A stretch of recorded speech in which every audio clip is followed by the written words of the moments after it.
pastor Jefferson havia conversado comigo e quando me fez o convite, eu falei assim: pastor, tem algum tema que o irmão gostaria que nós tratássemos?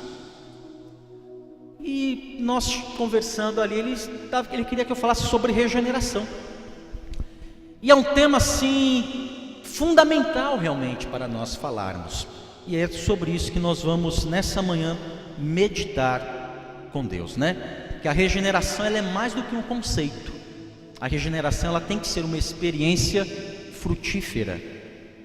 Ela é mais que um conceito, ela tem que ser uma experiência frutífera.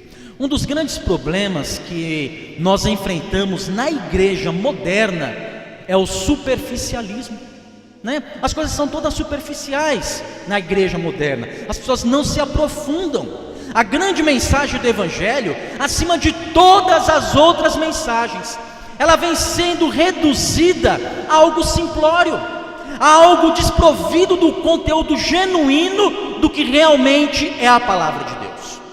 Mas eu quero chamar a atenção para o fato de que não há nada mais profundo do que o Evangelho do Senhor Jesus Cristo.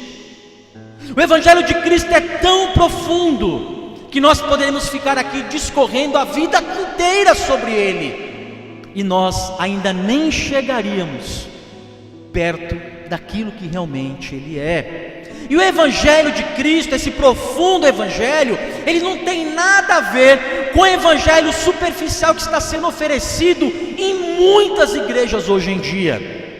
Para muitas pessoas, basta que alguém, enquanto ela está pregando, fique aí sacudindo a cabeça assim, concordando com o que ela está falando, que no final nós dizemos que eles ouviram o Evangelho. E se eles tomarem a decisão de levantar as mãos e virem aqui na frente, ter o nome anotado num papel, nós dizemos assim: fulano de tal nasceu de novo. Nós somos realmente muito superficiais. Mas com o passar do tempo, nós começamos então a perceber que essas pessoas não crescem. Com o passar do tempo, essas pessoas continuam nos seus mesmos pecados. E pior, nós não vemos nelas o mínimo esforço de demonstrar uma atitude que nós poderíamos olhar e dizer assim: olha, realmente nasceu de novo. Nós não conseguimos ver nada disso. E meus amados irmãos, nós temos evangelizado, irmãos, nós temos investido em discipulado. E essa experiência que eu conto para você não é algo que eu observo apenas lá na minha cidade, não. Eu creio que isso nós observamos em todos os lugares. E eu vou abrir aqui um parênteses para falar um pouco da experiência que nós temos lá na minha cidade. Lá na minha cidade, a nossa igreja presbiteriana, há cerca de 2 anos, ela contava com 3 membros, perdão. Há 2 anos atrás ela contava com 3 membros. Hoje ela conta com, se não tiver errado a minha conta, ela conta com 15 membros, num total de 37 congregantes, num espaço talvez um pouco menor do que esse. E o que nós temos feito ali? Nós temos evangelizado. Nós temos saído pelas ruas do bairro onde está a igreja e dos outros 2 bairros mais distantes, mas onde tem membros da igreja ali, e nós saímos de porta em porta, batendo nas portas, e perguntamos às pessoas se elas querem ouvir um pouco da palavra de Deus. Muitas querem ouvir, outras não querem. As que não querem, eu não me surpreendo, porque nós estamos pregando a mortos. E qual é a resposta que o morto vai dar? Nenhuma. Então não me surpreendo, eu fico maravilhado quando eles ouvem, eu fico maravilhado quando eles realmente recebem a palavra, porque eu sei que é Deus que realmente está agindo. Então as portas têm se aberto, e nós nos reunimos ali com aquela pessoa, lemos um texto bíblico, explicamos um pouco. A pessoa às vezes fala assim: você pode orar por mim? Nós oramos pela pessoa, e aí nós marcamos 4 estudos bíblicos, um por semana, então dá um mês. Então toda quinta-feira ou toda sexta-feira, isso se a pessoa quiser, nós vamos à casa dela e ali nós compartilhamos durante 30 minutos um estudo da palavra de Deus, que é o básico, que vai falar de Deus, do pecado, da salvação, do que é a igreja. E após esses 4 discipulados, nós realmente perguntamos à pessoa se ela gostaria de estar conosco na igreja. Algumas dizem, não, obrigado, para mim já está bom. Outras dizem, não, eu quero estar lá. Aí essas pessoas nós encaminhamos para um núcleo que nós formamos na casa de um desses que já estão há mais tempo no discipulado. E ali nós pregamos realmente a palavra para elas. E essas pessoas aos domingos, nós passamos com um veículo e as trazemos para a igreja. Então nós temos observado que na vida de alguma delas, realmente tem tido crescimento. E nós podemos identificar que realmente essas vidas foram alcançadas por Cristo. Outras nós não verificamos essas coisas.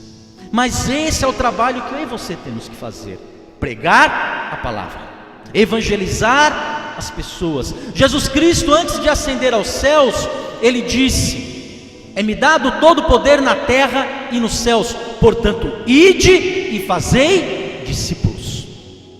Temos que ensinar as pessoas, temos que discipulá-las. Essa é a experiência que nós temos tido ali na minha cidade, e a igreja ela tem crescido de forma saudável.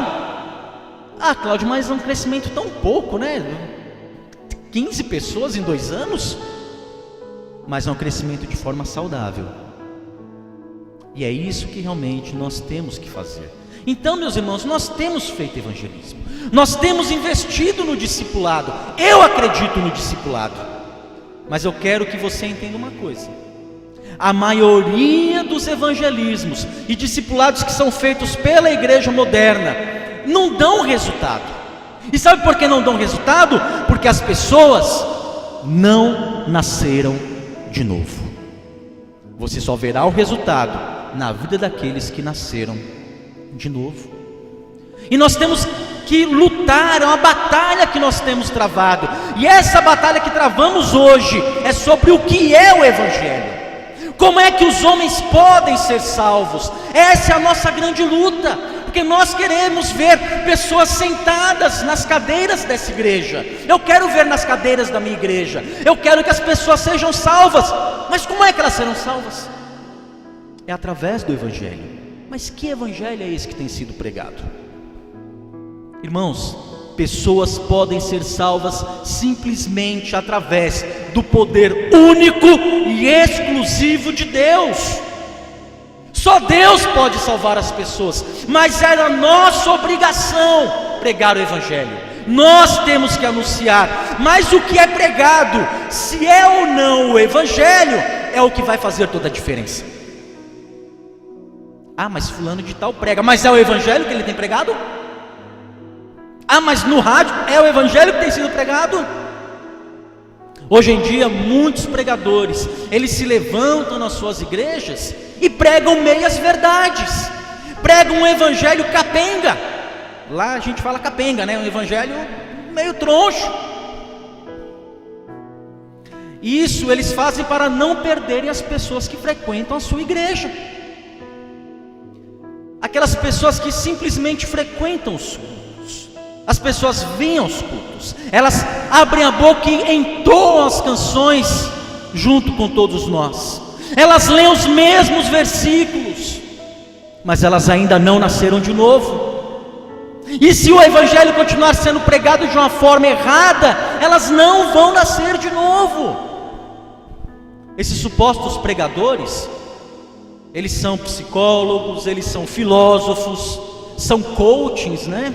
São marqueteiros, menos pregadores do verdadeiro evangelho. Isso eles não são. Eles se esquecem que o evangelho do Senhor Jesus Cristo, o genuíno evangelho de Cristo, é mais do que isso que eles têm pregado. E que os homens eles não vão ser convertidos. Preste muita atenção nisso. Os homens não vão ser convertidos por causa da minha persuasão, da sua eloquência, porque eu conheço e você conhece mais do que eu. os homens não vão ser convencidos, não vão ser manipulados e não vão ser trazidos gradualmente à igreja. Ninguém pode fazer isso com outra pessoa e dizer que está pregando o verdadeiro evangelho. Homens são convertidos e isso é uma obra sobrenatural de Deus. Não é da minha capacidade fazer isso, não é da sua competência fazer isso. Quem converte os homens é Deus, é através da sua obra sobrenatural, e essa obra é a regeneração. E isso nos leva à nossa exposição nessa manhã. Abra sua Bíblia no capítulo 36 do livro do profeta Ezequiel. Ezequiel no capítulo de número 36.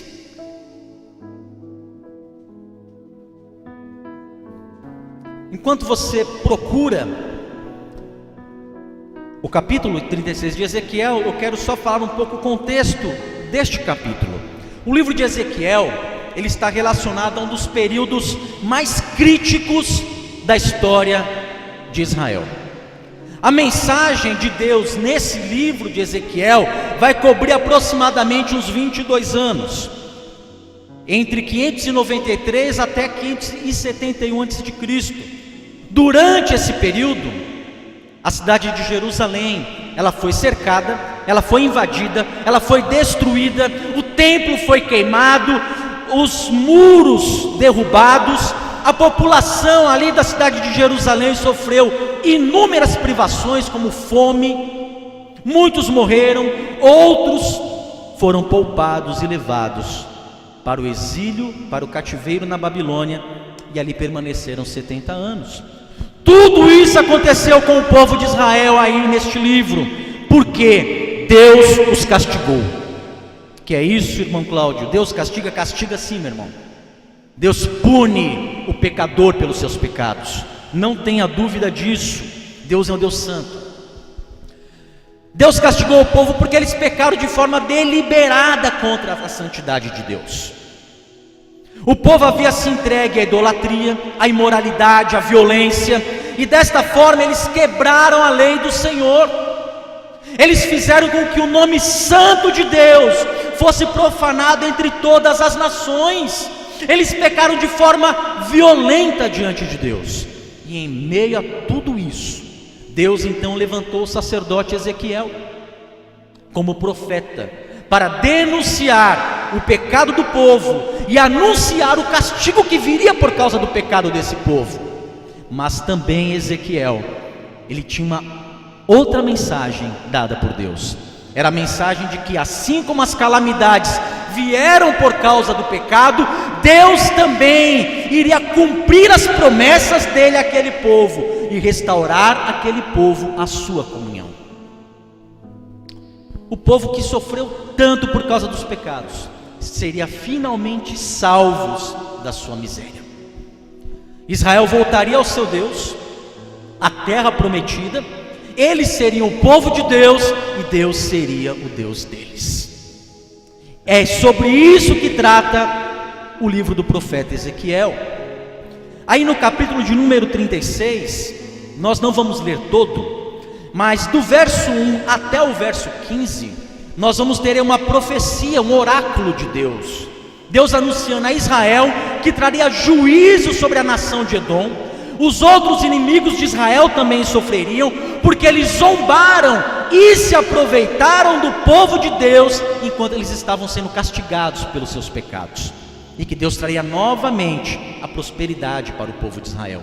Se você for do verso 16 ao verso 21, vai iniciar um outro oráculo, uma outra profecia, agora Deus denunciando o pecado do povo de Israel, dizendo que eles haviam contaminado a terra que o Senhor tinha dado a eles, com as atitudes imundas que eles tinham.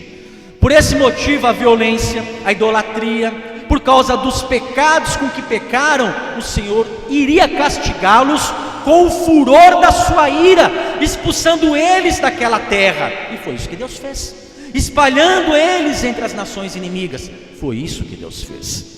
Em meio a essas nações, o nome santo de Deus ia ser profanado, porque os povos zombariam de Deus, porque o povo tinha sido expulso da sua própria terra. Então, do 1 ao verso 21 é isso que nós vamos encontrar. Mas o texto que nós vamos ler nessa manhã está aí no capítulo 36, do verso 22 ao verso 28. Acompanhe a leitura que eu vou fazer, 22 ao verso 28. É o terceiro oráculo, a terceira profecia desse capítulo. Dize, portanto, a casa de Israel: assim diz o Senhor Deus: não é por amor de vós que eu faço isto, ó casa de Israel, mas pelo meu santo nome, que profanaste entre as nações para onde fostes. Vindicarei a santidade do meu grande nome, que foi profanado entre as nações, o qual profanastes no meio delas. As nações saberão que eu, o Senhor, diz o Senhor Deus, quando eu vindicar a minha santidade perante elas. Tomar-vos-ei dentre as nações, e vos congregarei de todos os países, e vos trarei para a vossa terra. Então aspergirei água pura sobre vós, e ficareis purificados. De todas as vossas imundícias e de todos os vossos ídolos vos purificarei. Dar-vos-ei coração novo, e porei dentro de vós espírito novo. Tirarei de vós o coração de pedra, e vos darei coração de carne. Porei dentre vós o meu espírito, e farei que andeis nos meus estatutos, guardeis os meus juízos, e os observeis. Habitareis na terra que eu dei aos vossos pais. Vós sereis o meu povo, e eu serei o vosso Deus. Amém? Vamos orar ao Senhor. Querido e amado Deus, nós suplicamos diante de Ti nessa manhã. Fala ao nosso coração pela Tua santa e bendita palavra, Senhor. Que Teu Espírito testifique em nosso coração essa verdade, e que nós possamos realmente nos alimentar e frutificar para a sua glória. É o que nós rogamos em nome de Jesus. Amém? A partir desta profecia, deste oráculo que nós lemos aí, nós vamos abordar aqui 4 pontos a respeito da regeneração. Tem pessoas que gostam de ficar anotando, né? Eu não sei se eu vou dar tempo de você anotar, mas o primeiro ponto que nós vamos ver é o motivo da regeneração. O segundo é o propósito da regeneração. O terceiro é como acontece a regeneração. E o quarto e último, os efeitos da regeneração. Então vamos ao primeiro ponto, que é o motivo da regeneração. Olha só o que diz aí no verso 22. Dize, portanto, a casa de Israel: assim diz o Senhor Deus: não é por amor de vós que eu faço isto, ó casa de Israel, mas pelo meu santo nome, que profanaste entre as nações para onde fostes. A primeira coisa que nós observamos aqui é que Deus, Ele não faz isso por amor a nós. Como assim, Cláudio? Quer dizer que Deus não nos ama? Quando nós começamos a estudar o Evangelho, existe uma pergunta que ninguém se dá conta e que ela precisa ser respondida. Uma pergunta que eu e você temos que responder. E a pergunta é: por que Deus salvaria os homens? Pense aí com você mesmo. Por que Deus te salvou? Por que Deus salvaria homens pecadores? Por quê? O que motivaria Deus ao salvar cada um de nós aqui nessa manhã? Alguns poderiam dizer de forma bem simples que foi o amor de Deus, né? É por causa do amor de Deus. Deus ama, por isso que Ele salva. Isso é verdade, meu irmão. Isso é verdade. Mas essa resposta, ela nos leva apenas à primeira de muitas pasadas que você vai ter que dar para cavar isso aqui. Isso tem que ser cavado mais fundo. O que levaria um Deus santo? Olha o que é cavar mais fundo. O que é que levaria um Deus santo e justo a amar homens pecadores e que fazem tudo o que o desagrada? O que levaria Deus a fazer isso? Aí eu já tenho que pensar um pouco mais. E a resposta mais profunda é a resposta que é dada através de toda a teologia bíblica lá do Antigo Testamento. É a resposta do próprio Deus dizendo de várias maneiras, de maneiras diferentes, ao povo de Israel durante todo o Antigo Testamento: eu vos amei porque eu vos amei. Essa é a resposta de Deus. Deus te amou, eu não tenho dúvida disso. E Ele te amou por um único motivo: porque Ele te amou. Foi por esse motivo, porque Ele amou. Isso nos faz saber que todo o amor que Deus tem pelos homens, que Ele salvará, não é motivado pelos próprios homens, não é motivado por algo que existe em mim, mas o amor de Deus, o motivo pelo qual Deus teve de salvar cada um daqueles que Ele salvou, tem início e fim no próprio Deus, na pessoa dele mesmo, e não em nós. É uma decisão soberana de Deus amar os pecadores. Deus não viu absolutamente nada em nós que o atraísse. Pelo contrário, o que Deus viu em nós é aquilo que o afasta. Isaías, no capítulo de número 59, ele diz: eis que a mão do Senhor não está encolhida para que não possa salvar, nem os seus ouvidos estão surdos para que não nos possa ouvir, mas os vossos pecados fazem divisão entre vós e o vosso Deus, para que Ele não vos ouça. O pecado que existe em cada homem o afasta de Deus. Então o motivo pelo qual Deus nos atraiu para Ele, esse motivo repousa no próprio Deus, não em nós. Porque Deus salva homens. Ele nos diz aqui no próprio verso 22: eu salvo vocês para a glória do meu nome. É isso que o versículo 22 está dizendo. Deus nos salva para a glória do seu santo nome. A segunda coisa que nós podemos observar aqui é que o pecador, ele profana o nome do Senhor. Então não pode estar no pecador o motivo para ser salvo, porque ele profana o nome de Deus. Todo pecado é uma atitude contra Deus. Todo pecado vai contra o Senhor. E é com essa atitude que nós pecadores profanam o nome do Altíssimo. Israel pecou e profanou o nome do seu Deus. As pessoas vão dizer que acreditam em Deus, vão dizer que Deus existe, elas vão dizer: eu tenho Deus no meu coração, elas vão dizer que estão com Deus, que são cristãs e que amam a Deus, mas é mentira.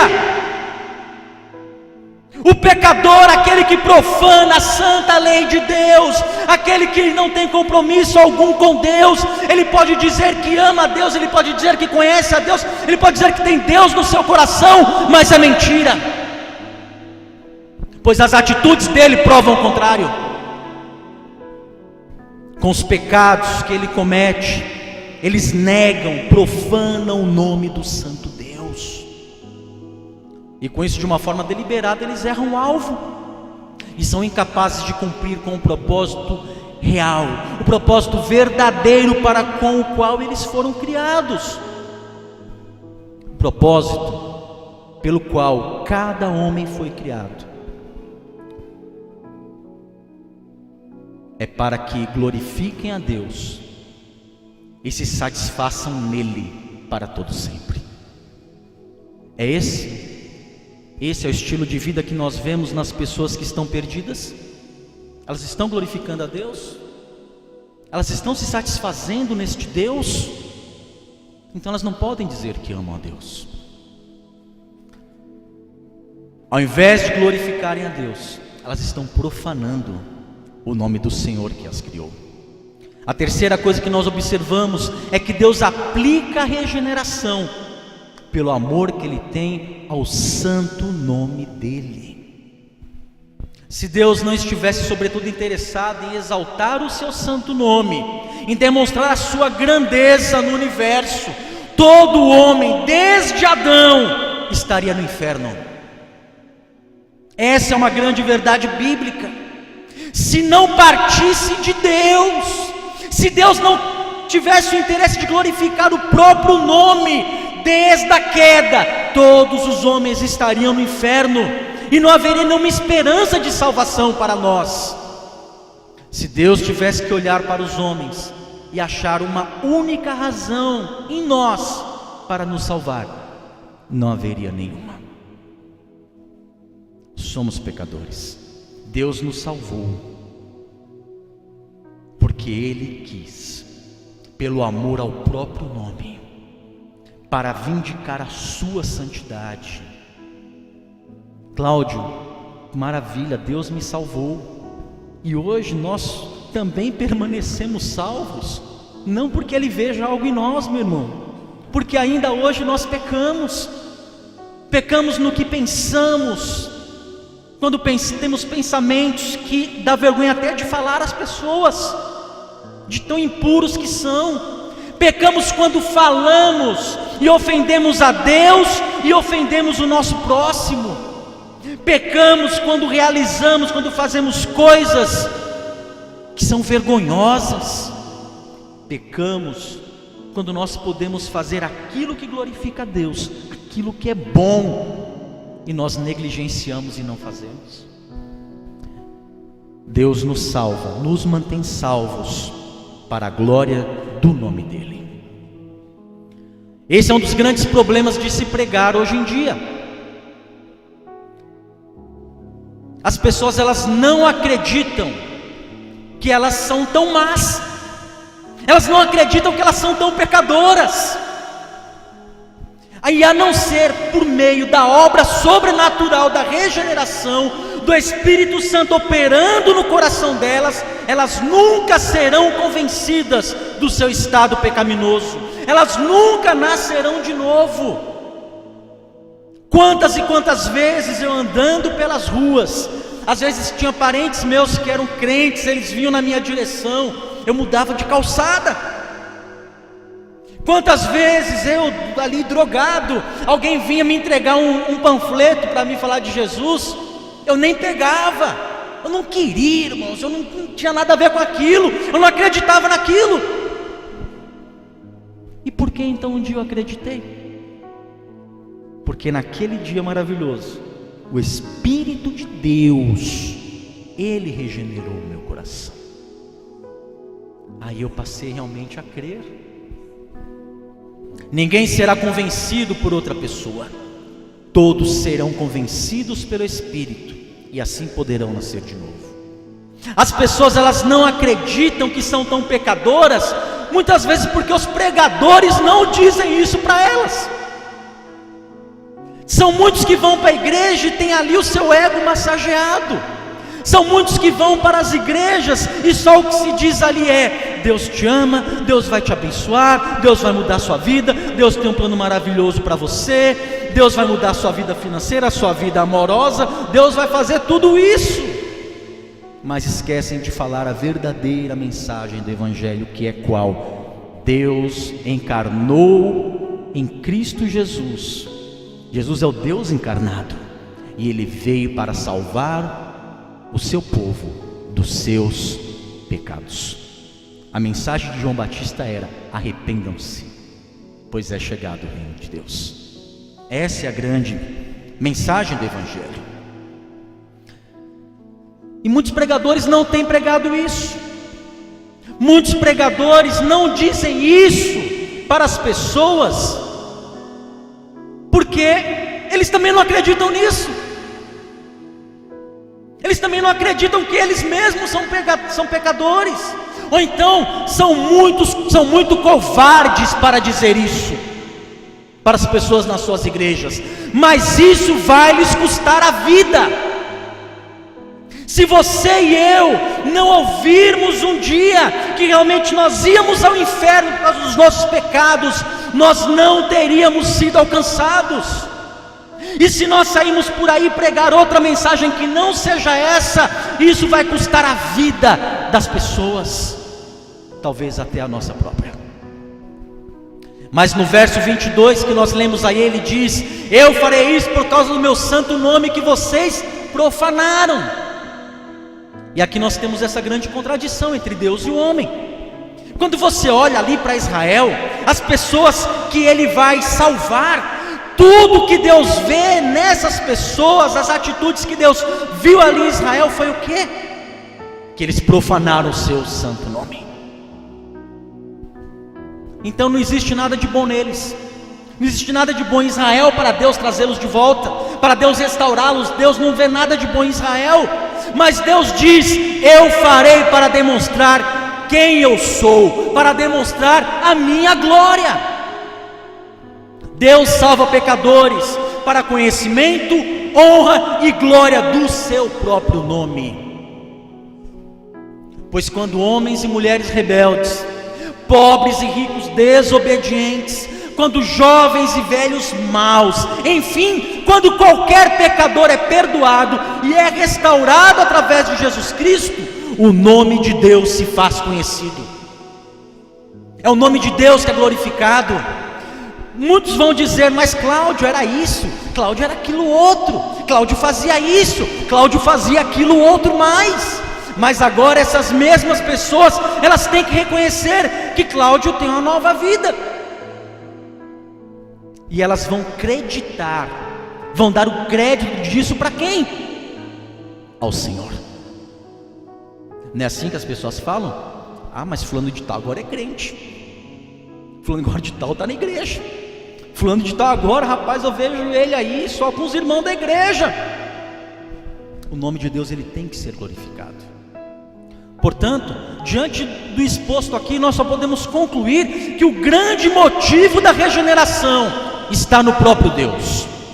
O grande motivo da regeneração está no amor que Deus tem ao seu próprio nome, e por isso Ele resolve trazer à vida homens que fazem apenas uma coisa: pecam, pecam e pecam. Eles profanam o santo nome de Deus. O motivo da regeneração está no próprio Deus.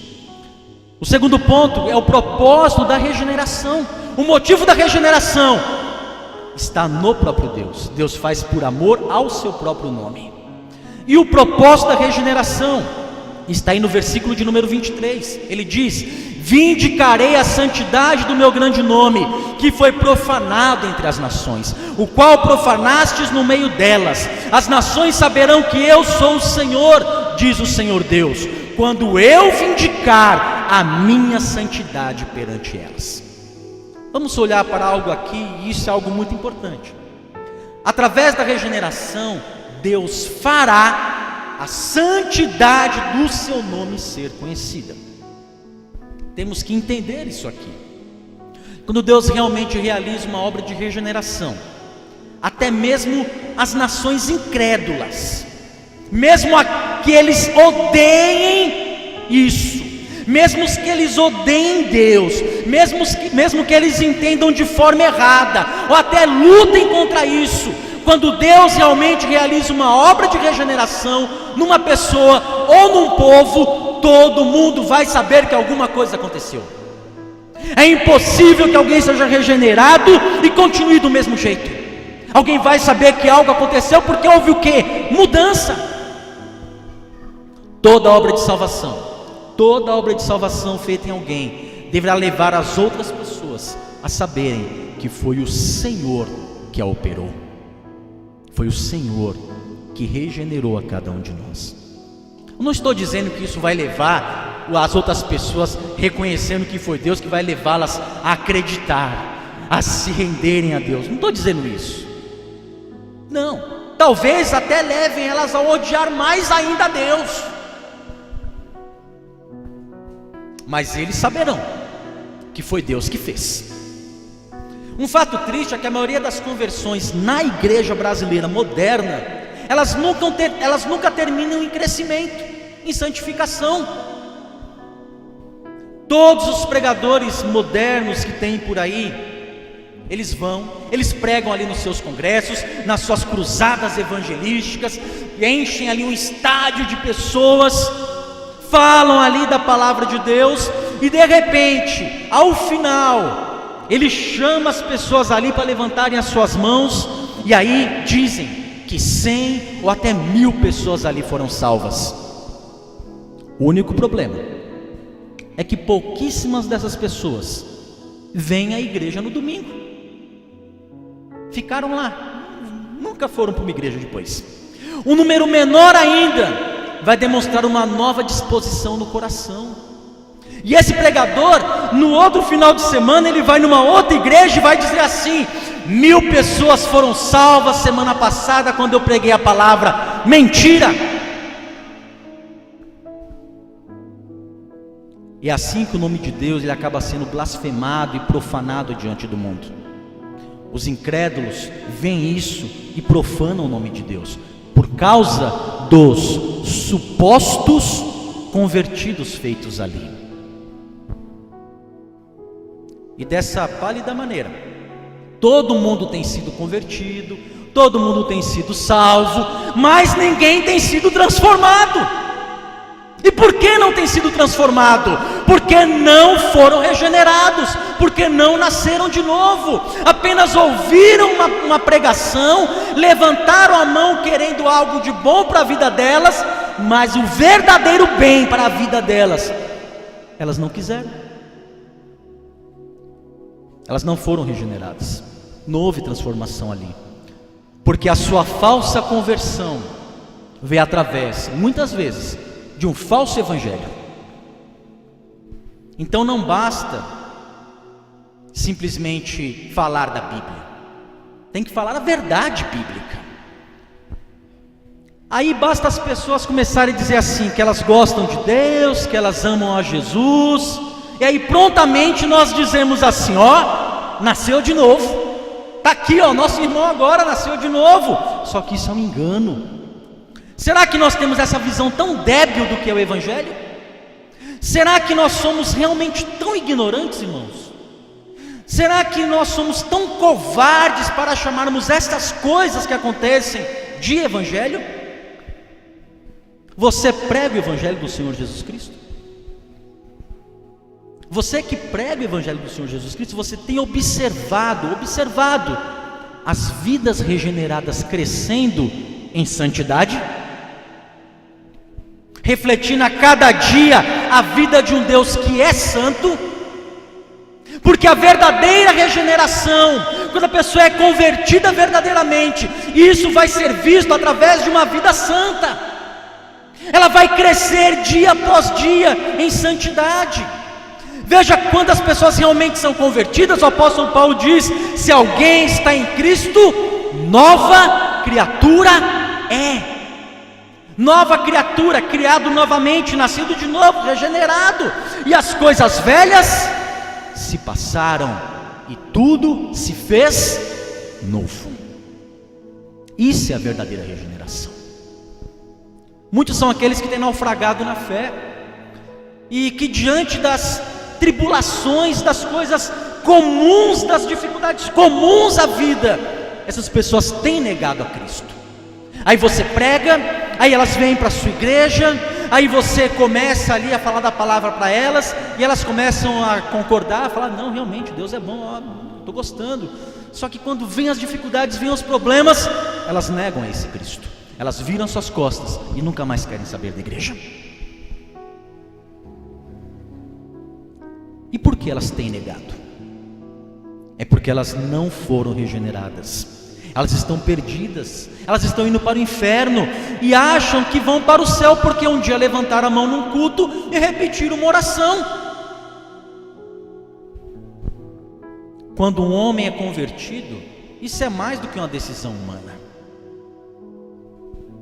Se for uma decisão verdadeira, de arrependimento e de fé, essa decisão é baseada na obra sobrenatural de Deus, é a regeneração. Se as pessoas realmente se posicionarem e disserem assim, olha, realmente, eu sou pecador, eu quero esse Cristo. Você ouviu a boca dela falar isso, você ouviu ela fazer todo esse gesto, mas na verdade, não foi uma decisão dela, foi a obra que Deus operou no coração dela. Essa é a regeneração. Olha o verso 23, ele diz, quando eu demonstrar a minha santidade entre vós à vista deles. Quando o homem é verdadeiramente salvo, isso vindica a Deus. Quando uma pessoa é verdadeiramente regenerada, quando ela é realmente salva, o nome de Deus, a santidade de Deus é vindicada, é mostrada, é anunciada, é vista. Pessoas podem olhar para ela, pessoas não vão gostar da nova vida dela, mas elas vão saber que algo aconteceu na vida dela. Deus fez alguma coisa. Em muitas igrejas, mas em muitas igrejas, Pessoas apenas repetem uma oração, meus irmãos, e são declaradas salvas. Isso é um enorme erro, porque ninguém tem autoridade para declarar que tais pessoas foram regeneradas por repetirem uma oração. Ninguém tem essa autoridade. Homem algum, pastor algum tem essa autoridade, porque a regeneração é de Deus, é Ele que opera no coração. Mas ao invés disso,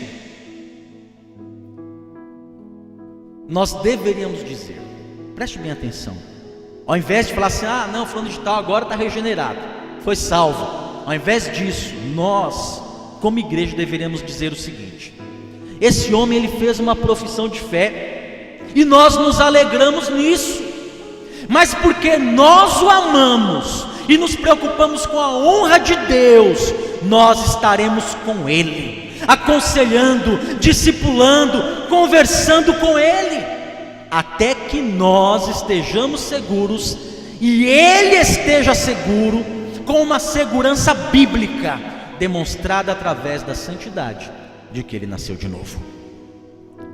Isso é discipular, isso é estar junto, ensinar, compartilhar, dia após dia, para realmente termos a segurança que ele foi salvo, e que ele realmente tem a segurança que ele foi salvo, e essa segurança, ela é expressa através de uma vida que cresce em santidade.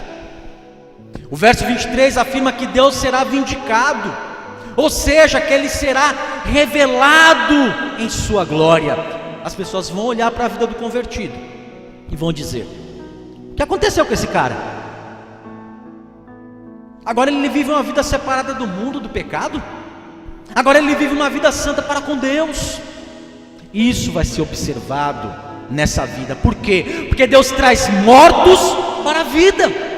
Deus regenera pecadores, lhe concede uma nova vida, para que seja demonstrada a santidade de Deus. Quando as pessoas olham para mim e para você, sabe o que elas querem ver? Santidade. Elas não querem saber se nós cantamos bem, e os irmãos aqui cantam muito bem. Elas não querem ver se você está indo para a escola dominical ou não, mas você deve ir para a escola dominical. Na minha igreja tem escola dominical. As pessoas não querem ver isso. O que as pessoas querem ver na minha vida e na sua é se nós estamos vivendo uma vida santa.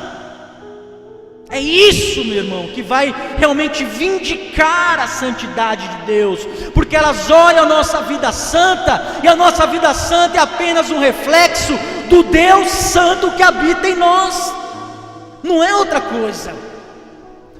Portanto, diante do que foi exposto aqui, nós só podemos concluir que o grande propósito da regeneração é para que a santidade do nome de Deus seja anunciada e reconhecida na vida santa daqueles que foram regenerados, e que eles começam a desenvolver isso.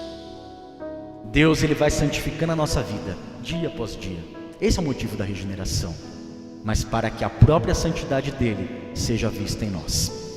Em terceiro, como é que acontece essa regeneração? Esse é o terceiro ponto. Cláudio, a gente viu aqui o motivo da regeneração, que repousa em Deus, é por amor do nome dele que ele regenera. Nós vimos aqui que o propósito é para que o nome dele seja conhecido, que a santidade dele seja vindicada. Mas como é que acontece a regeneração? Do verso 24 ao 27, o profeta Ezequiel escreve assim, verso 24 até o 27: Tomar-vos-ei entre as nações, e vos congregarei de todos os países, eu vos trarei para a vossa terra, então aspergirei água pura sobre vós, e ficareis purificados. De todas as vossas imundícias e de todos os vossos ídolos vos purificarei. Dar-vos-ei coração novo, porei dentro de vós espírito novo. Tirarei de vós o coração de pedra e vos darei coração de carne. Porei dentro de vós o meu espírito. A primeira coisa que nós observamos aqui é quem é o agente da regeneração. Para isso nós também temos que observar que existe em todos esses versos aqui um pronome oculto. E o pronome oculto que nós vemos aqui é o pronome eu. Nós temos aqui alguém muito diferente do Deus impotente que é pregado em muitos púlpitos hoje. Esse é anunciado muitas vezes como um Deus que não pode fazer algo se o homem não permitiu ou cooperar com ele. Mas o que nós contemplamos nessa passagem aqui é o verdadeiro Deus, o soberano Senhor, que faz o que quer e ninguém pode deter a sua mão. Esse é o verdadeiro Deus. Veja que aqui o agente único na obra da regeneração e restauração do pecador é o próprio Deus. O pronome está oculto, mas ele está aí. É como se dissesse assim, ó: eu vos tomarei dentre as nações, eu vos congregarei de todas as terras, eu vos trarei para a vossa terra, eu aspergirei água pura sobre vós e ficareis purificados, eu vos purificarei de todas as vossas imundícias, de todos os vossos ídolos, eu vos darei um novo coração, eu colocarei em vós um novo espírito, eu removerei o coração de pedra da vossa carne, eu vos darei um coração de carne, eu porei o meu espírito em vós, e eu farei com que andeis nos meus estatutos, guardei os meus juízos e os observeis. Toda essa grandiosa obra é de Deus, operada por Ele, para a glória dEle mesmo. É Ele que faz. Não é coisa feita pelo homem, por si mesmo, ou ainda por um outro homem, o fazendo repetir uma oração e decorar versículos. Não é, é Deus que opera. O homem é o beneficiário dessa grande graça. O homem vai receber isso, ele vai ser beneficiado por isso. Mas não se engane, a grande salvação é para demonstrar o nome de Deus. E por quê?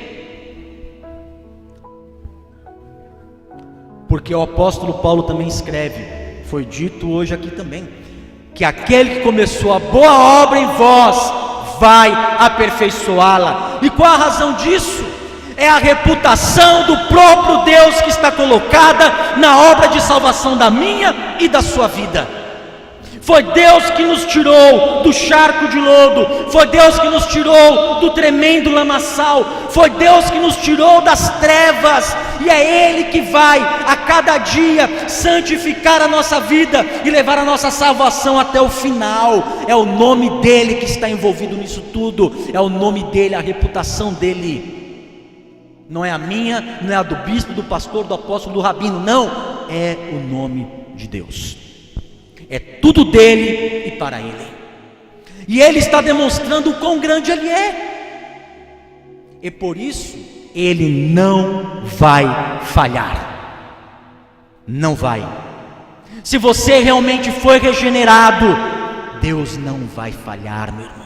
Ele vai te levar salvo e seguro até o final, até a Nova Jerusalém. Ele vai fazer isso.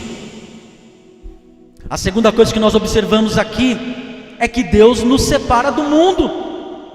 E aqui a ideia de separação é a mesma de santificação, porque afinal santificar é separar, é a mesma coisa.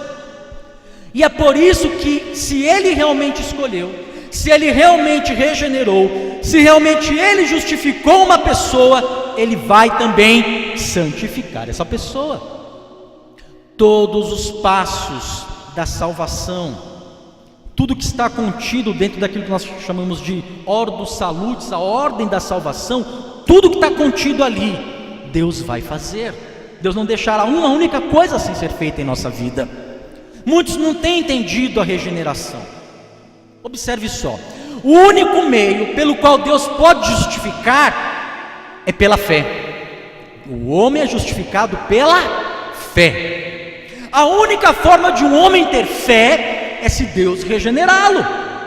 E se Deus o regenerar, ele se torna uma nova criatura. E essa nova criatura em que ele se tornou, ela quer fazer uma única coisa: ela quer seguir a Deus, ela quer crescer em santificação. Esse é o nosso desejo.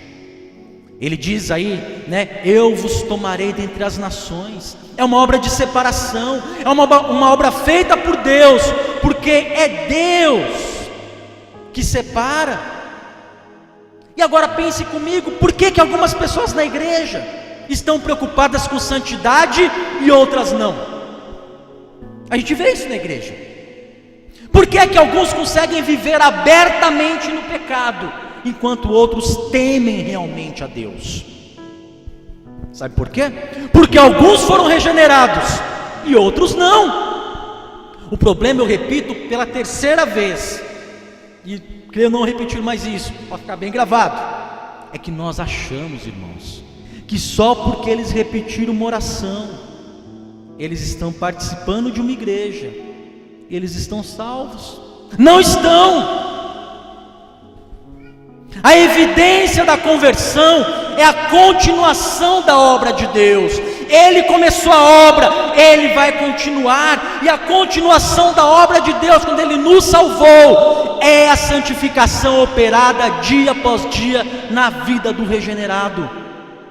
A igreja foi chamada para ser santa, eu e você fomos chamados para ser santos. Ele diz: eu vos separarei. Deus vai começar a trabalhar na vida de todo crente. Ele vai trabalhar em velocidades diferentes, em níveis diferentes, de formas diferentes. Alguns vão crescer mais rápido que outros. Alguns parecem que vão dar 2 passos para frente, mais 4 passos para frente, mais 3 passos para trás, mais 7 passos para frente. Eles vão lutar, eles vão tropeçar, vão cair, mas eles vão ser levantados, vão continuar a lutar. Por quê? Porque eles estão crescendo, e cada um ao ritmo que Deus determinar. Jesus Cristo, uma das suas parábolas, ele diz, a parábola diz que a semente caiu na boa terra, e ali produziu frutos, e diz, uns a 30, outros a 60, e outros a 100 por um. Talvez você olhe para a sua vida e fale assim: poxa, eu não estou produzindo tanto.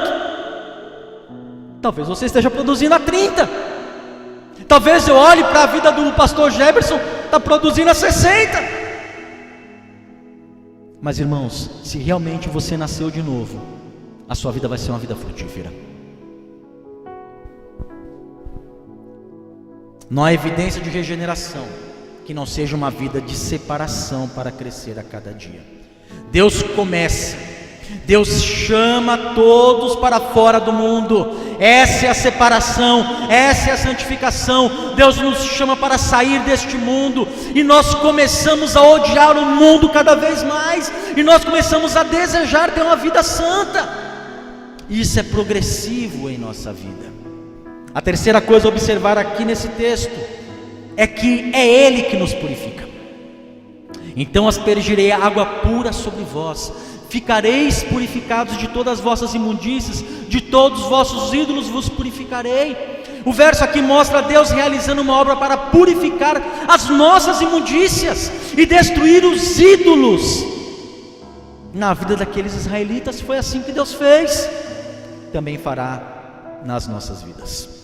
O ato de aspergir água, que ele diz aqui sobre as pessoas, era feito para purificar as pessoas das suas contaminações. A gente observa isso no Antigo Testamento. Quando Arão e os seus filhos tinham que entrar no tabernáculo e ministrar perante o Senhor, eles tinham que ser aspergida água sobre eles. Quando também era aspergida água corrente para purificar uma casa onde um leproso vivia.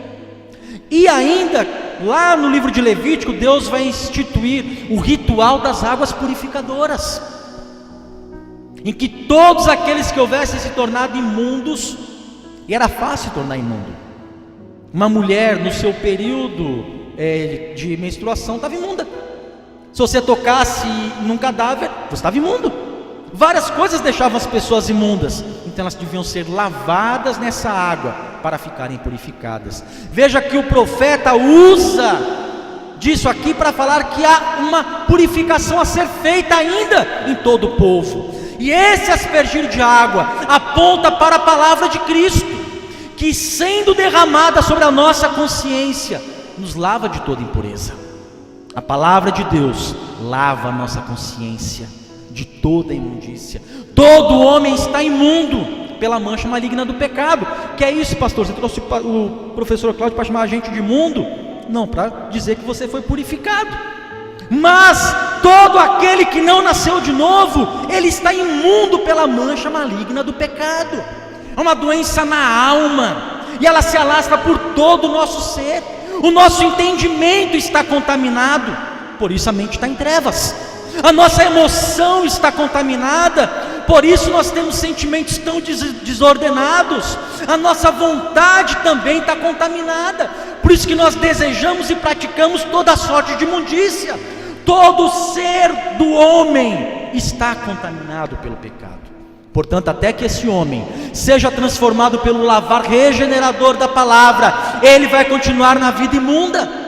Ele vai continuar amontoando no seu coração ídolos para si mesmo. Ele vai adorar a criatura ao invés do Criador. Ele vai andar segundo os desejos e as concupiscências da sua carne. Somente através da lavagem regeneradora do precioso sangue de Cristo derramado naquela cruz é que nós seremos purificados de nossas transgressões e das nossas injustiças. A quarta coisa que nós observamos é que Ele nos dará um novo coração. Ele purificará a nossa vida, mas também nos dará um novo coração. Dar-vos-ei coração novo e porei dentro de vós espírito novo. Tirarei de vós o coração de pedra e vos darei coração de carne.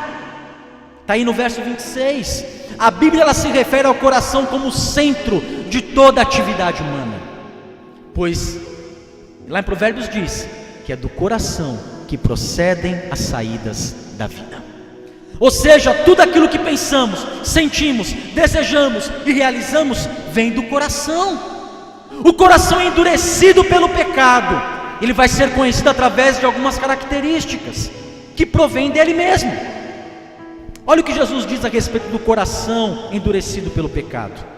Ele diz: o que sai da pessoa, isto é o que a contamina, porque dentro do coração das pessoas é que procedem os maus pensamentos, as imoralidades sexuais, os furtos, os homicídios, os adultérios, a avareza, as maldades, o engano, a libertinagem, a inveja, a blasfêmia, o orgulho, a falta de juízo. Esse é o coração endurecido pelo pecado. Esse é o coração de pedra. Você pode bater, você pode chutar, você pode esmagar uma rocha, e o que ela vai fazer? Nada. Que reação a rocha vai ter? Nada. Faz o teste, vai ali, pega aquele pedaço de pedra grande que está aqui fora, põe aqui, chuta, bate, faz tudo, veja o que ele vai fazer. Ele não fará nada, porque um coração de pedra é incapaz de responder a qualquer estímulo. E esse é o duro retrato dos homens que não conhecem a Deus. Mas se observarmos através desse critério, nós também vamos ver a triste realidade de várias pessoas dentro da igreja. Não olhando agora apenas o mundo, mas olhando dentro da igreja. É triste ver essa realidade também. Muitas pessoas dentro da igreja, os seus corações continuam produzindo muitos dos pecados que eu citei nessa lista. E tempo após tempo, nós não conseguimos ver elas produzirem outra coisa. Quando elas são repreendidas, quando elas são admoestadas, são corrigidas, elas se fazem mais duras ainda e obstinadas. Que é isso, pastor? O que o senhor tem a ver com a minha vida? Que é isso, presbítero? Vai cuidar da sua família e não da minha? Por que elas agem assim? Porque elas não foram regeneradas.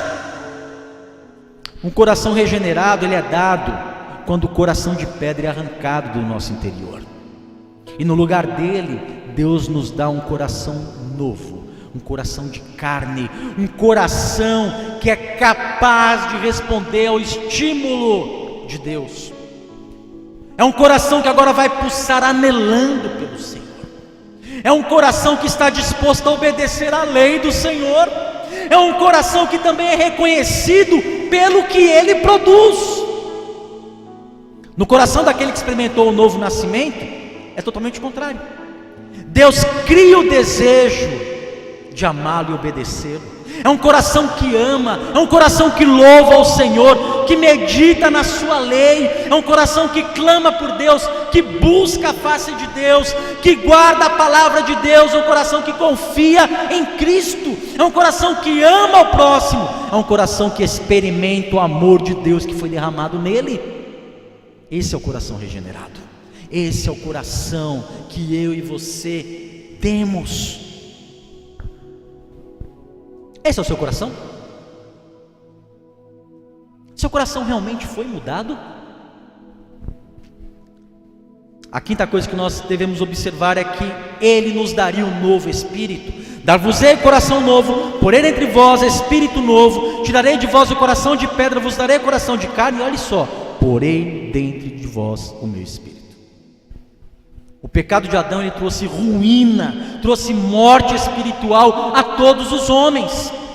Delitos, transgressões, elas são a prova de que os pecados atingiram a todos e que esses pecadores estão realmente mortos.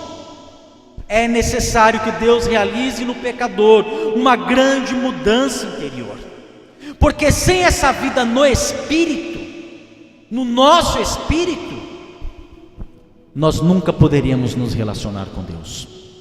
Nosso espírito estava morto, morreu lá no Éden.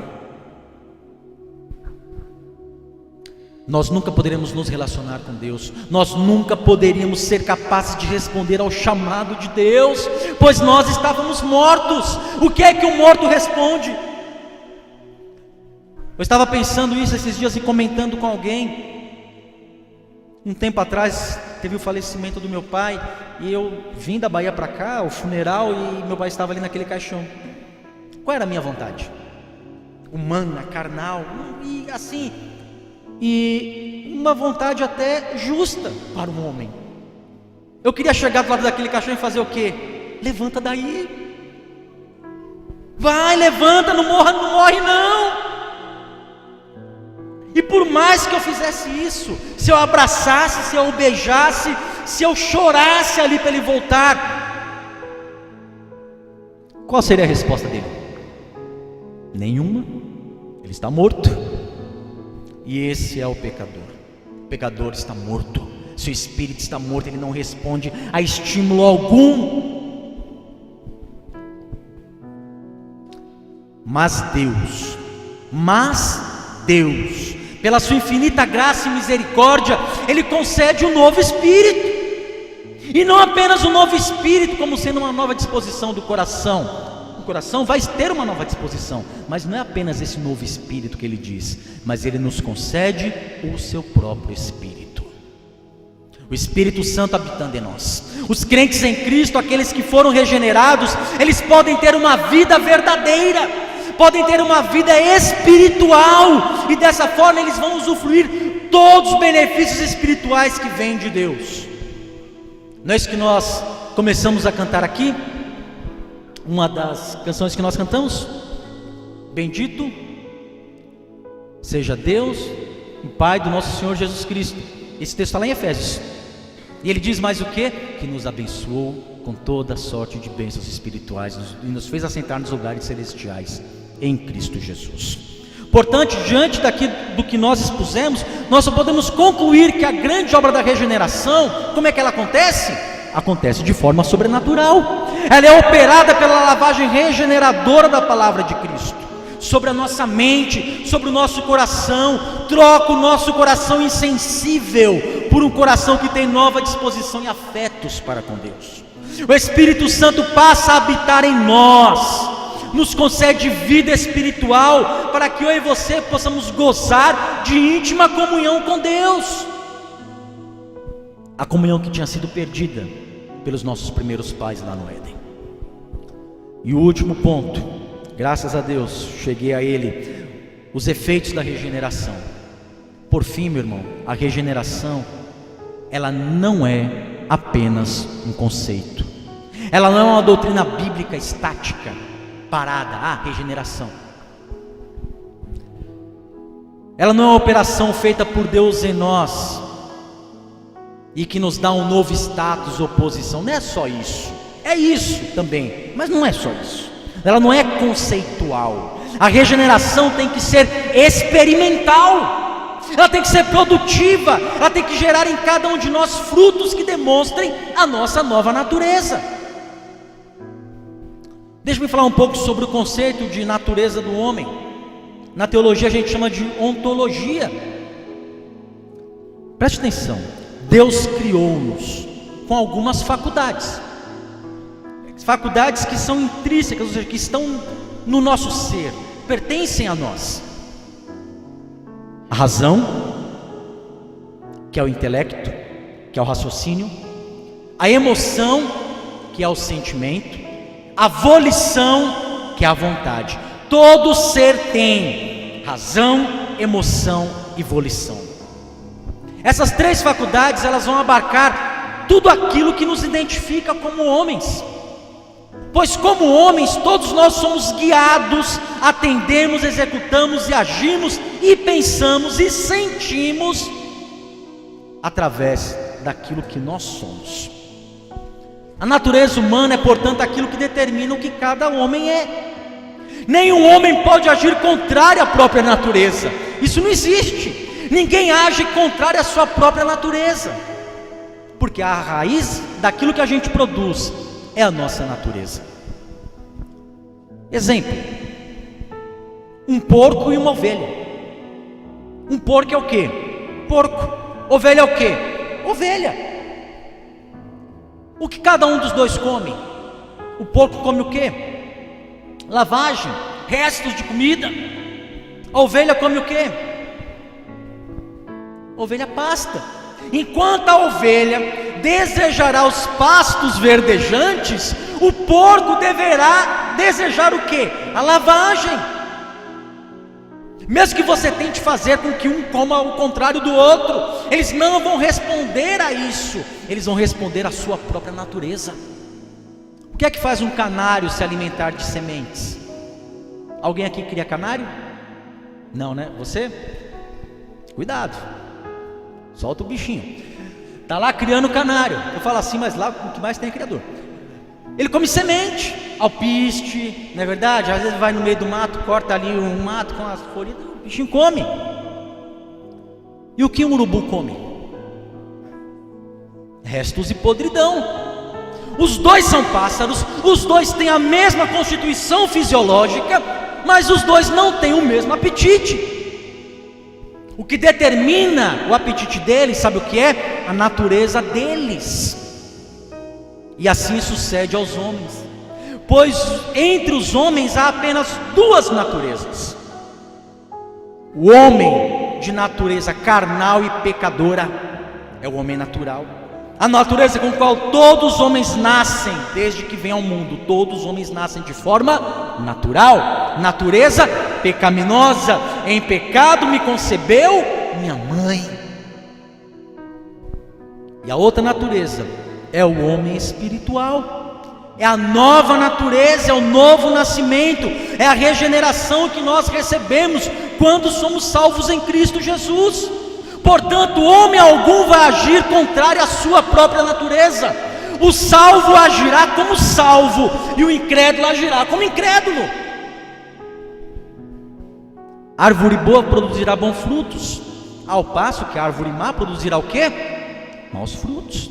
E assim os homens serão conhecidos pelos seus pensamentos, pelos seus sentimentos, pelas suas vontades, pois isso é o que vai impulsionar a ele a praticar toda obra. Tudo que ele pratica é impulsionado pelo que ele pensa, pelo que ele sente e pelo que ele deseja.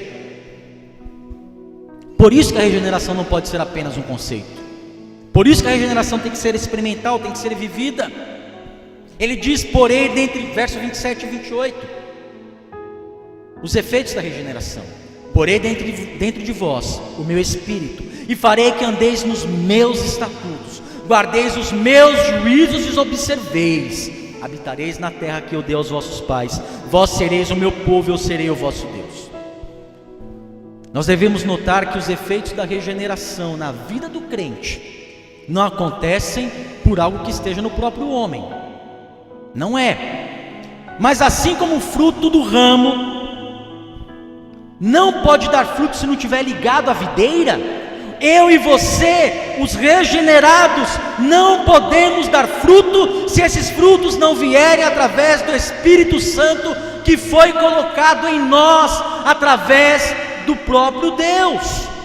O Espírito Santo mudou a nossa natureza, agora Ele habita em nós, e nós devemos produzir os frutos que Ele nos fará produzir. Veja que o texto diz: farei. E isso é uma ação do próprio Deus em nós. Andar nos estatutos é caminhar segundo a direção da palavra de Deus, é tomar qualquer decisão na vida orientado pela lei de Deus. Qualquer decisão que você vai tomar, tome orientada pela palavra de Deus. Isso sim é andar nos estatutos do Senhor. Guardar e observar os juízos é cumprir a palavra de Deus, é viver obedecendo aquilo que a santa lei de Deus nos instrui a fazer. Quando nós andamos, quando nós guardamos e observamos a santa palavra do Senhor, nós estamos desenvolvendo em nossa vida, sabe o que? Santidade. Ser santo é cumprir com o que a palavra de Deus diz. Ser santo é obedecer a palavra de Deus. Então os efeitos de uma vida regenerada vão se mostrar numa vida de santidade ao Senhor, uma vida que se afasta do caminho do pecado, uma vida que deseja o Senhor e que busca Ele dia e noite. Nós não podemos admitir, irmãos, preste atenção, nós não podemos admitir que aquele que se diz nascido de novo não demonstre apreço pela palavra de Deus. Nós não podemos admitir que aquele que diz que nasceu de novo vive uma vida de desobediência frontal aos mandamentos do Senhor. Aqueles que foram regenerados não podem viver enfiados na lama do pecado, não podem, eles não podem fazer isso, eles não podem se dizer verdadeiros cristãos se as suas mentes, sentimentos, vontades não foram amoldados segundo a palavra de Deus. Se eles defendem ideologias funestas, que vão contra os valores de Cristo, que estão na sua Escritura, por isso nós vamos nos opor àqueles que dizem que nasceram de novo, mas defendem o aborto. Quem não nasceu de novo, não entendeu nada. A união homoafetiva, o incesto, a poligamia e outros pecados que a sociedade minimiza. Não, meu irmão, não nasceram de novo. A mente tem que ser mudada. A nova vida em Cristo tem que ser frutífera, tem que ser uma vida santa. E a vida em santidade é exigência de Deus, para que nós possamos habitar com Ele, porque sem santidade ninguém verá ao Senhor. O apóstolo escreve: pois os que verão a Deus e habitarão eternamente com Ele, aqueles que foram de uma vez por todas salvos em Cristo Jesus, esses terão realmente uma vida santificada. A prova da nossa salvação, a segurança de que verdadeiramente nós fomos eternamente salvos, a segurança que nós temos, ela vai se evidenciar numa vida santa. Quando você passa por tentações, quando você passa por fraquezas, mesmo que você tropece, mesmo que você até caia, mesmo assim, é uma vida que vai buscar ao Senhor. É uma vida que vai anelar por Deus, que vai confiar nos méritos de Cristo. Uma vida que todos os dias vai desejar ser cheia do Espírito Santo e que não mede esforços para obedecer a Deus. Muitas vezes as pessoas dizem assim: ah, mas você é presbiteriano. Presbiteriano é tudo calvinista. Presbiteriano acredita tudo que uma vez que foi salvo, é salvo para sempre. Eu acredito realmente nisso, porque a Bíblia diz isso. Mas o que é que vai evidenciar que realmente foi salvo? Esse é o ponto, essa é a questão. O que realmente vai evidenciar que você foi salvo? A evidência da regeneração é vista na vida daqueles que amam ao Senhor. Ah, Cláudio, mas é fácil, porque eu amo ao Senhor. Jesus diz lá no Evangelho de João, capítulo 14, verso 23: se alguém me ama, guardará a minha palavra. Será que realmente ama? Será que realmente foi salvo? Será que realmente foi regenerado? Veja se realmente você está guardando a palavra de Deus. Prove a sua própria vida. Eu tenho que provar a minha própria vida. Você e eu temos realmente guardado a palavra de Deus? Se temos guardado a palavra de Deus, isso tem que ser a expressão do nosso amor por Ele. Mas Ele diz mais: se alguém me ama, guardará a minha palavra. E olha isso: e o meu Pai o amará, e viremos para Ele, e faremos nele morada. Eu tenho Deus em minha vida. Você guarda os mandamentos? Você guarda a palavra de Deus? A palavra de Deus realmente tem sido obedecida na sua vida? Uma vida em santidade é um reflexo maravilhoso daquele que habita com o Senhor. E quem o Senhor também habita, pois Ele é um Deus santo. O último verso é o verso 28, que diz que Deus havia feito uma promessa a Israel, e que eles voltariam a habitar em sua terra, e que eles seriam o seu povo, e Ele seria o seu Deus. Essa promessa, ainda que tenha tido o seu cumprimento literal, quando Deus, depois de 70 anos, trouxe o povo de volta para Jerusalém, essa promessa também aponta para um cumprimento escatológico, quando nos leva a doce promessa, meu irmão, a esperança bendita de que um dia nós deixaremos este mundo mau e vamos adentrar a cidade celestial, a cidade que Ele mesmo preparou para nós, a Nova Jerusalém, a cidade do Cordeiro de Deus. É o verdadeiro descanso que nós esperamos, onde nós entraremos e estaremos ali habitando para sempre com Ele, e o veremos como Ele é. Eu encerro aqui com essa maravilhosa promessa, mas também uma exortação para todos nós, que está lá em Hebreus, no capítulo 4. Eu queria que você abrisse os últimos versos que nós vamos ler nessa manhã. Hebreus 4, verso do 1 ao 13. Capítulo 4 de Hebreus.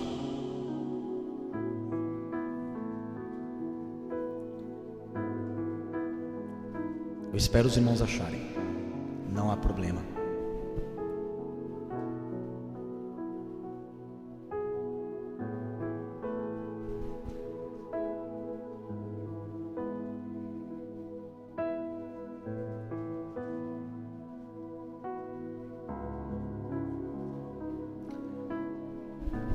Capítulo 4, vou do verso 1 ao verso 13.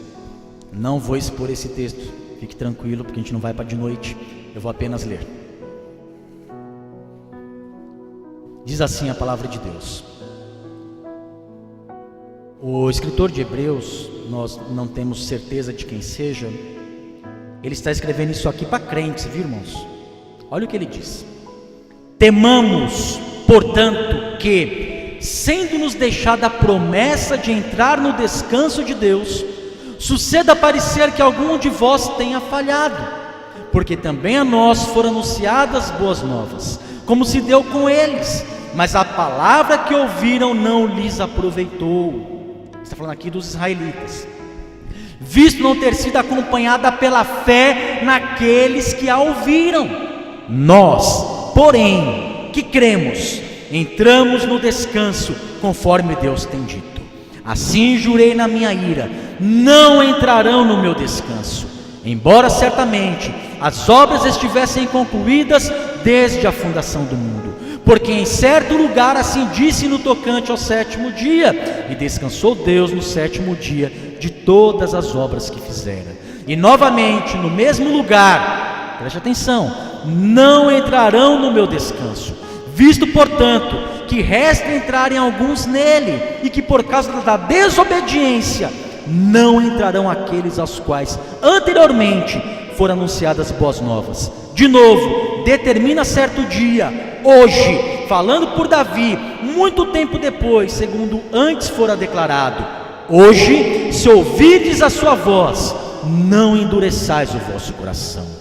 Ora, se Josué lhes houvesse dado descanso, não falaria posteriormente a respeito de outro dia. Portanto, resta um repouso para o povo de Deus, porque aquele que entrou no descanso de Deus, também ele mesmo descansou de suas obras, como Deus das suas. Preste muita atenção.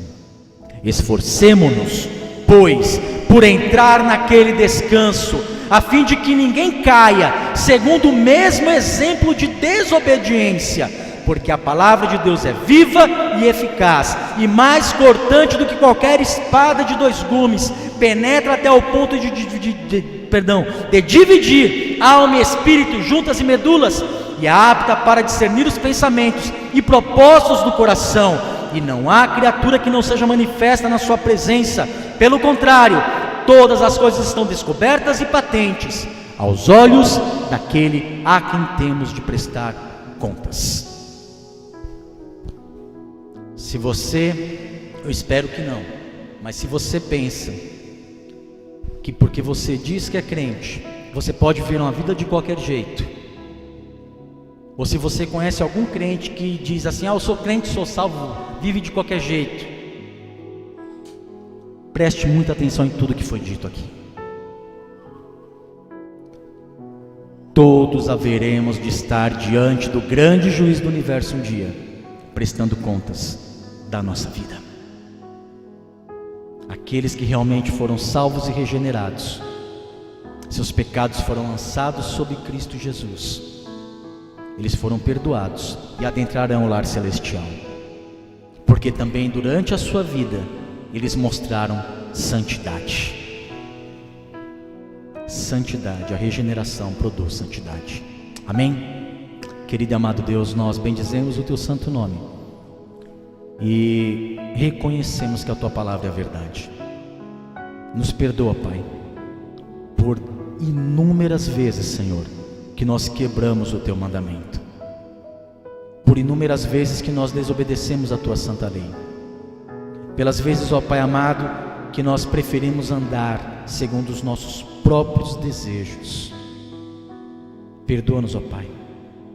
Aqueles, ó Senhor, que porventura estejam cansados nessa caminhada, aqueles que porventura, Senhor, estejam a ponto de largar tudo, eu clamo pela tua misericórdia, Pai, que tu possa pegá-los pelas mãos, que o Senhor possa levantá-los, ó Deus, que o Senhor possa criar dentro deles um verdadeiro coração que confia no Senhor, que ama o Senhor, que o Senhor possa fortalecê-los a cumprir com a tua palavra. Pai bendito, guarda-nos, ó Senhor, em todo o tempo, de sermos um péssimo testemunho para o mundo, para que o seu nome não seja profanado, Senhor, mas que o seu nome seja vindicado, glorificado nas nossas vidas. É o que nós rogamos ao Senhor aqui nesta manhã, em nome de Jesus.